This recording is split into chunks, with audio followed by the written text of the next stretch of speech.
Le face-à-face du prince Harry avec la presse lors de son voyage aux Fidji a été mis à nu après qu'un duc grincheux a brillé devant le dossier de presse et a critiqué des journalistes non invités lors de son vol de retour, a déclaré un commentateur royal.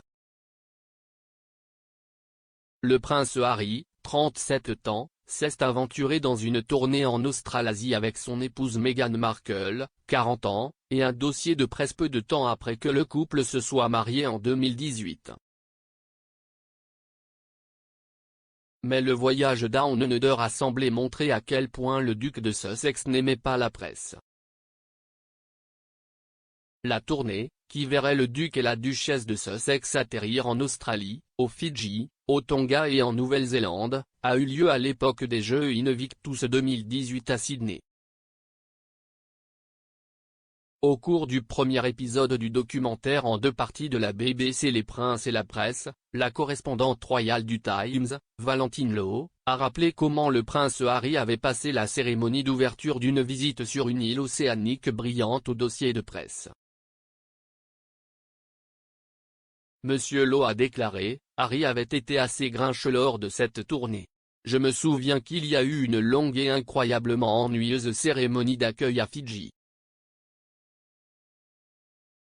Et c'était incroyablement intéressant de les regarder tous les deux parce que Meghan était assise absolument parfaite sur un petit trône.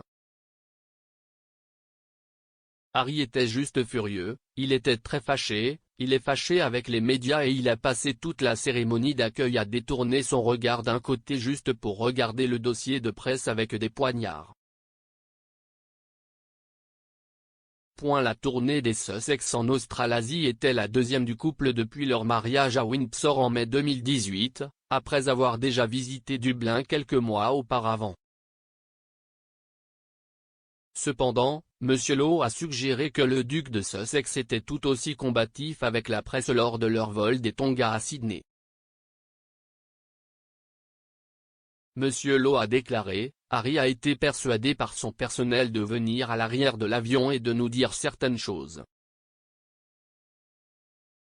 Il est revenu et a dit quelque chose du genre merci beaucoup d'être venus les gars, pas que vous ayez été invités. Ça s'est incroyablement mal passé. Mais le correspondant royal de la BBC, Johnny Diamond, a expliqué pourquoi le duc a réagi comme il l'a fait. Monsieur Diamond a déclaré, il ne l'a pas fait parce qu'il pensait je vais y retourner et les insulter, il l'a fait parce qu'il est revenu, il nous a vus et juste, geste que le duc l'a vomi de manière incontrôlable, comme ça, parce que si est absolument ancré en lui.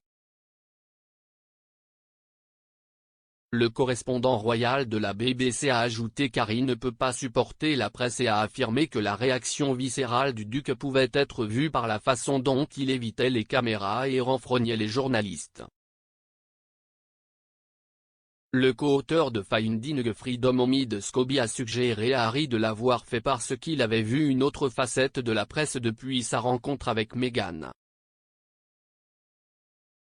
Malgré cela, l'intervieweur de la BBC, Amol Rajan, a déclaré, les histoires négatives sur Meghan n'ont toujours pas été publiées dans les journaux britanniques.